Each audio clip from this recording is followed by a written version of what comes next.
public health has been undervalued. Public health has been pushed aside. Public health has not been understood. But what we have to do, I think, is use this moment to say it can't just be a moment. It has to be a movement.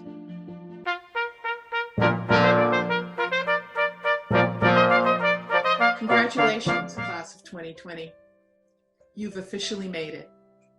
Even though we aren't physically together, it's wonderful to be here with you. About a year ago, you gave the convocation address for your students.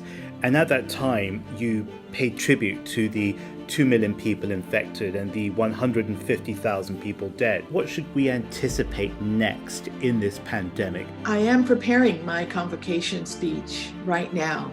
And I will tell you the message will be essentially the same, that we are leaders and that as we all graduate and move forward, what we are recognizing is we are entering a life of continuing service and continuing education, and that we should never miss the opportunity to advocate for being prepared and for being responsive. Science and public health can help treat and manage disease, but in a pandemic where we continue to see people of color paying with their own lives, is there anything left in the innovation toolbox to not only treat, but to heal those wounds around race? You use the word treat, James, which is important, that we have seen the unequal infection rates, hospitalization rates, and death rates among Black Americans, Latinx Americans, and Indigenous people.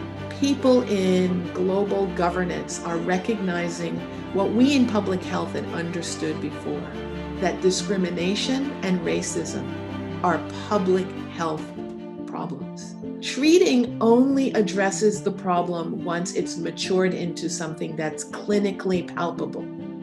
But prevention is a wiser, more economically viable, more sustainable approach to addressing racism and discrimination. Today, people like you working in and for public health are the social activists of the 21st century. What do you think leaders in the struggle for civil rights, like Martin Luther King Jr., John F. Kennedy, Rosa Parks, what do you think they would say?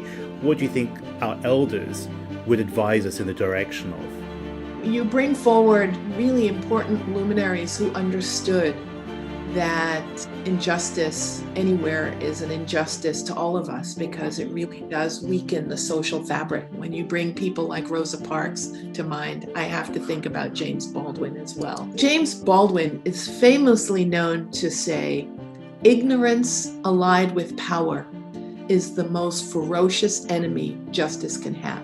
Why I love education and I love the opportunity of our conversation is conversations like these allow us to address the issue of ignorance. We all collectively have that power to change, and that change can bring about health and wellness for all. Dean Michelle Williams, we're not only honored, but we're blessed to have had this time with you today. Thank you so much, James. It's an honor to talk with you. From the Well is a new series with global leaders, brought to you by the China Current and Tsinghua Vanke School of Public Health.